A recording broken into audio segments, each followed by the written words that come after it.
चलिए मैं यहाँ पे क्या कर रहा हूँ, एक एग्जिस्टिंग असेंबली खोल रहा हूँ। उसमें हमने पैटर्न किए थे मैंने आपको, और उसमें हमने कंपोनेंट ड्रिवन फीचर वो पैटर्न किया था ना, जी सर, कंपोनेंट जी ड्रिवन सर। पैटर्न किया था लास्ट। मैंने यहाँ से ओपन करा, हम एक एग्जिस्टिंग असेंबली खोल लेते हैं। एग्जिस्टिंग असेंबली के लिए मैंने फिल्टर असेंबली का लगाया, तो मुझे शो भी सारी की सारी असेंबलीज ही करेगा। मैंने यहाँ से असेंबली सेलेक्ट करी और इसको ओपन कर दिया। ये देखिए हमारे सामने खुलकर आ गए।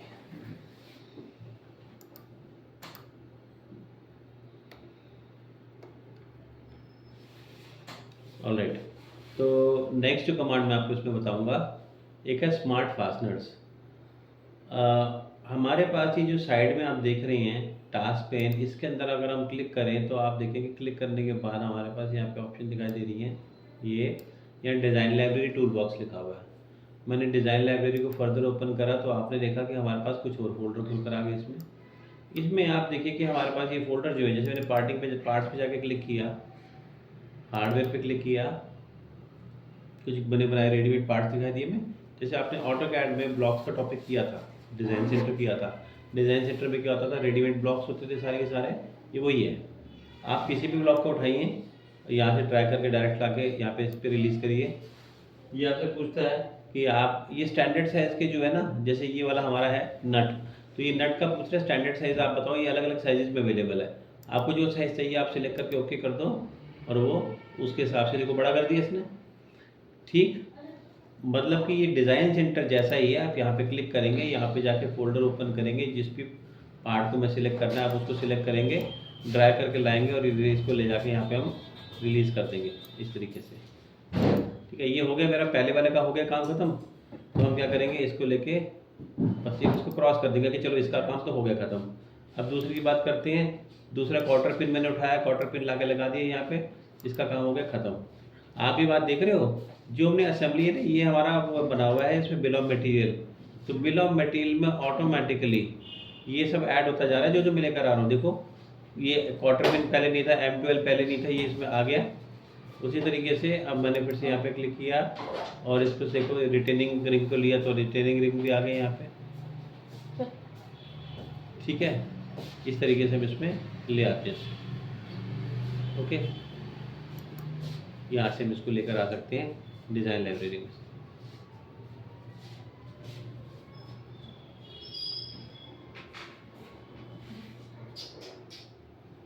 ठीक, ये सब लिस्ट में अपने आप ऐड हो गया जो जो हम लेकर आए इसके अंदर।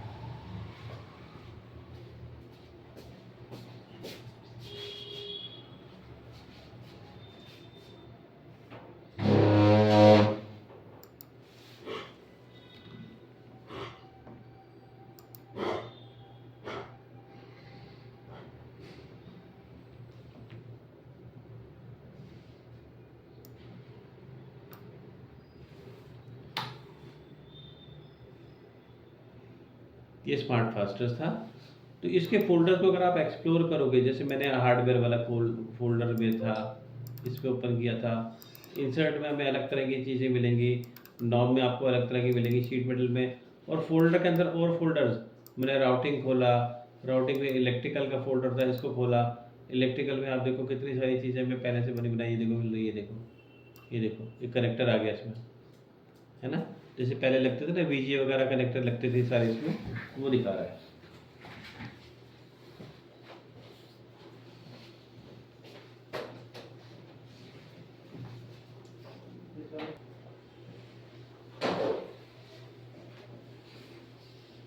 बहुत कुछ देखने को मिल जाएगा, कई सारी काम की चीज़ें हैं इसमें। ये देखिए आप कितना कुछ इसमें है। ये देखिए जैसे फैन लगता है ना, वो CPU कंप्यूटर के CPU के अंदर जो फैन फिट होता है, ये वो है, कूलिंग फैन है ना। इस तरह से बहुत सारी ऑप्शन इसमें दी गई है। हाँ रख दो यहाँ टेबल पे रख दो। ठीक है, दरवाज़ा बंद कर। ओके, तो देखा आपने, ये सब चीज़ें इसमें हमारे पास आ गई। और जैसे मैंने आपको बताया था कि बिल ऑफ मटेरियल में वो सब कुछ ऐड होता ही जा रहा है, जो जो मैं इसमें लेता जा रहा हूँ ये सब ऐड होता जा रहा है। एनीवेज बिल ऑफ मटेरियल तो बाद में पढ़ेंगे। आपको यहाँ पे स्मार्ट फास्टर्स का मतलब समझ आ गया, है ना। रेडीमेड डिज़ाइन सेंटर है, यहाँ से हम ले सकते हैं। अच्छा, और इसमें आप देखें कि एक और ऑप्शन होती है, वो है टूल बॉक्स की। मैं इस पर क्लिक कर रहा हूँ तो टूल बॉक्स इस पर कन्फिगर्ड है नहीं।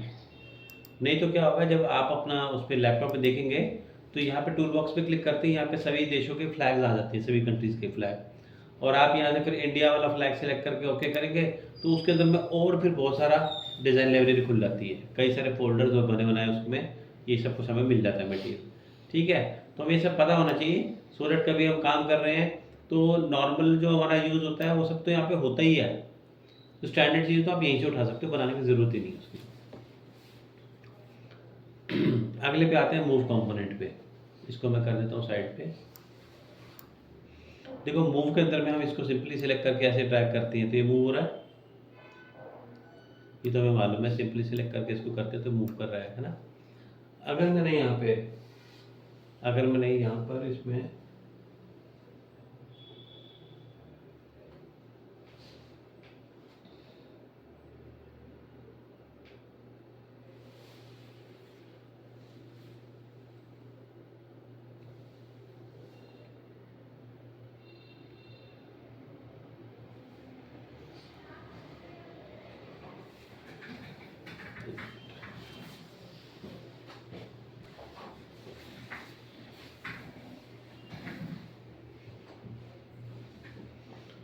मूव कंपोनेंट में देखो फ्री ड्रैग है। अगर हम इसको सिंपली लेके सिलेक्ट करते हैं और इसको इधर उधर करते हैं तो ये तो फ्री ड्रैगिंग है। अगर हम इस पर राइट क्लिक करते हैं तो रोटेट का काम करते हैं, मैंने आपको बताया भी था पहले। अगर हम इस पर राइट क्लिक करेंगे तो ये रोटेट करने का काम करेगा और सिंपल सेलेक्ट करेंगे तो ये क्लिक करने से मूव का काम करता है। इसमें कई सारी ऑप्शंस भी होती हैं, वो समझ लेते हैं। मूव कंपोनेंट पे जब मैंने क्लिक किया तो देखो कमांड में फ्री ड्रैग है। फ्री ड्रैग तो हम कर ही रहे थे, ये जो हम कर रहे थे फ्री ड्रैग ही तो था ये। हमारे पास यहाँ पे ऑप्शन में एक जगह पे लिखा हुआ था कोलिजन डिटेक्शन। अगर आपने कोलिजन डिटेक्शन का ऑप्शन को ऑन रखा तो क्या होगा कि जैसे ही किसी चीज़ के साथ टकराएगा, इसके साथ जैसे ही टकराएगा ये हाईलाइट हो रहा है, देखा आपने? जैसे इसके साथ में ये टच कर रहा है तो हाईलाइट हो गया ना। अगर हम ये चेक करना चाहेंगे दो चीज़ों के बीच में कोई कोलिजन टकराव नहीं होना चाहिए तो आप इसको ऑन कर लो कोलिजन को। आपने कोलिजन डिटेक्शन को ऑन किया तो इसने दिखाना शुरू कर दिया। अगर आप इनके बीच में क्लियरेंस रखना चाहते हैं तो डायनेमिक क्लियरेंस का ऑप्शन दे दो। इसने का क्लियर किसके बीच में रखना है, हमने कहा क्लियरेंस हमें इसके और इसके बीच में रखना है। आपने रिज्यूम कर दिया इसको। अब आप देखेंगे कि हमने इसके बीच में जो ये है क्लियरेंस, मैंने इसको दे दिया 20 का।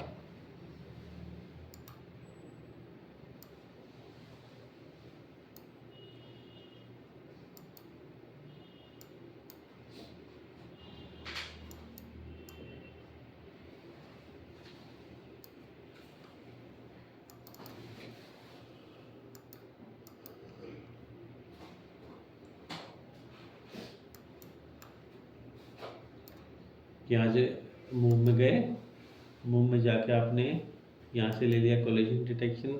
अगर आपने यहाँ पे स्टॉप एट कोलिजन रखा, देखो अभी मैंने स्टॉप एट कोलिजन रखा हुआ ना, तो ये इसके साथ टकराव होता है जैसे, तो ये इसको हाईलाइट कर देता है, ये देखिए। और अगर हम इसको स्टॉप को हटा देते हैं तो फिर तो ये फ्री दी जा रहा है, इसके अंदर चला गया है ना, ये देखो। लेकिन अगर अगर मैं इसको स्टॉप एट कोलिजन कर देता हूँ तो ये एक पॉइंट पे आके रुक जाता है। ठीक, डायनेमिक क्लियरेंस का मतलब ये होता है कि हम किन्हीं दो कंपोनेंट के बीच में कुछ गैप क्रिएट करना चाहें तो वो दे सकते हैं। मैंने सिलेक्ट कर लिया एक इसको और मैंने एक सिलेक्ट कर लिया इसको, ये दिया आपने, रिज्यूम ड्रैग करा, हमने ये गैप दे दिया 20 का और अब हमने इसको रिज्यूम करा।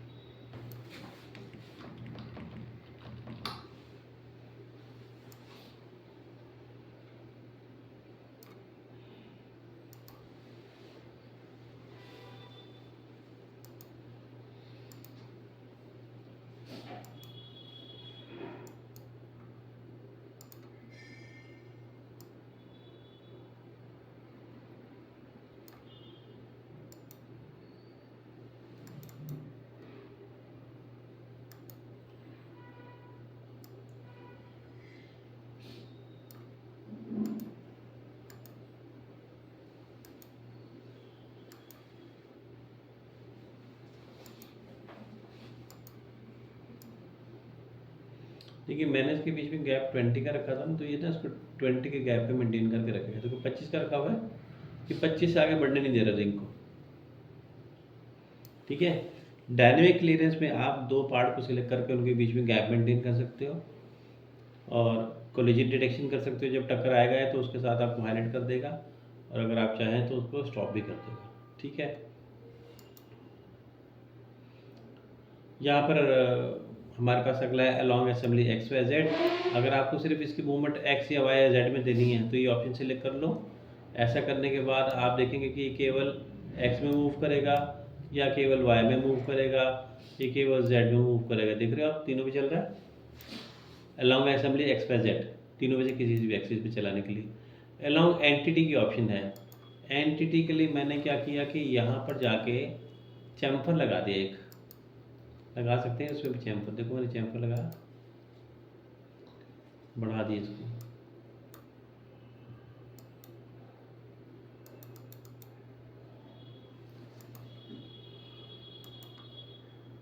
ये देखिए, अब मैं इसको मूव करना चाह रहा था, हमने कमांड दिया मूव कंपोनेंट का, आपने फ्री ट्रैक की जगह दे दिया अलॉन्ग एंटिटी। इसने कहा एंटिटी बता दो कौन सी।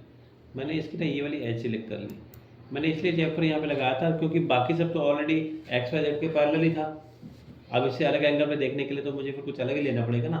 ये ले लिया और सिलेक्टेड आइटम हमने ले ली। उसने कहा कि ये बताओ किसको, हमने कहा इसको लेकर करा। देखो आप उसी एंगल में चल रहा है, जिस एंगल पे हमारी चैम्फर लगी उसी एंगल के ऊपर मूव पॉइंट है इसकी। ओके, तो देखा आपने इसकी मूवमेंट हमने उस हिसाब से दे दी इसको। ठीक है, ये था अलॉन्ग एंटिटी। फिर हमारे पास मूव कमांड ऑप्शन हमारे पास है by delta X Y Z. X Y Z में क्या है, मेरे को एक्स में जितनी मूवमेंट देनी है, देखो मैंने इसको दिया और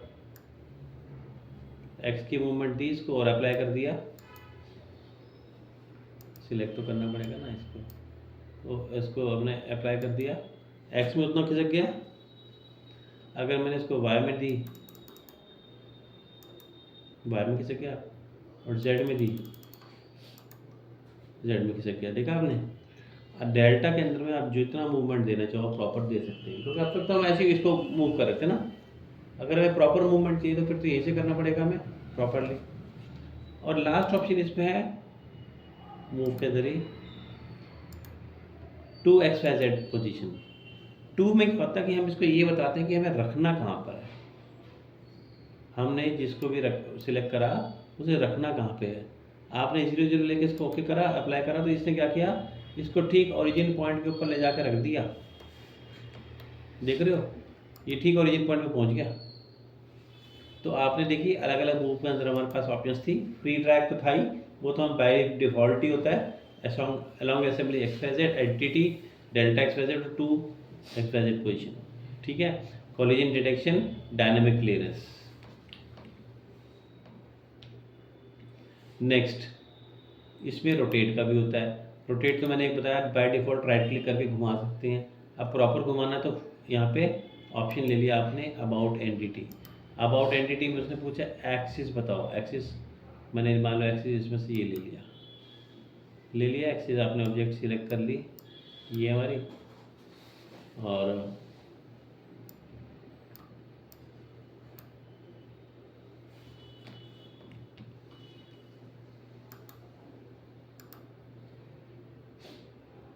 ये फ्री ट्रैक चल रहा है। अबाउट एंटिटी लिया, सिलेक्टेड एंटिटी ये ले ली, इसको लेके देख रहे हैं। अब आप इसको एक्सिस मानते हुए घूम रहे हैं इसके आसपास। ठीक, आपने जो एंटिटी सिलेक्ट की थी एज को एक्सिस मान लिया उसने। By delta X Y Z ये वही है, आपको एक्स में कितना घुमाना है, वाई में कितना घुमाना है। मैंने एक्स में जितना घुमाना था उतनी डिग्री दे दी, उतना डिग्री एक्स में घूम गया, वाई में घूम गया, जेड में घूम गया। ठीक है, अच्छा बाकी सारी ऑप्शन सेम है। कोलिजन डिटेक्शन वाली वो सब सेम वैसे चलेंगे, बस फ़र्क ये था कि वहाँ पे लेंथ था तो यहाँ पे एंगल आ जाएगा, बाकी सारा कुछ सेम ही है। नेक्स्ट ऑप्शन अगर आप देखें तो यहाँ लिखा है शो हिडन कंपोनेंट्स। मैंने क्या किया कि यहाँ कुछ और कॉपी बना लिया, देखो इसकी।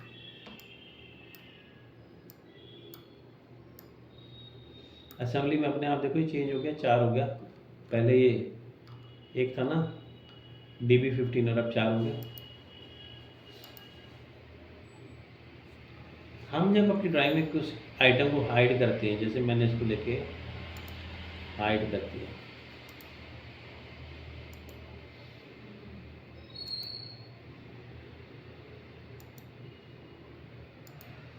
गायब हो जाता हूँ। अब अगर हमें मालूम कैसे पड़ेगा कि इस ड्राइंग में क्या क्या हाइड किया हुआ है। मान लो किसी और ने असेंबली बनाई थी, उसने कई चीज़ें हाइड की हुई हैं। जो दिख रहा है वो तो पता है, जो दिख ही नहीं रहा उसके बारे में कैसे अंदाज़ा लगाओगे।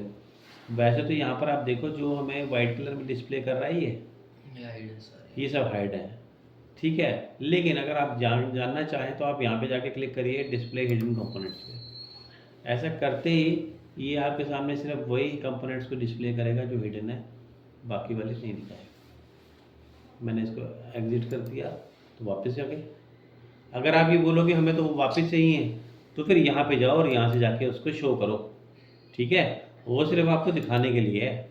यहाँ पे जाओ, राइट क्लिक करो, शो करो।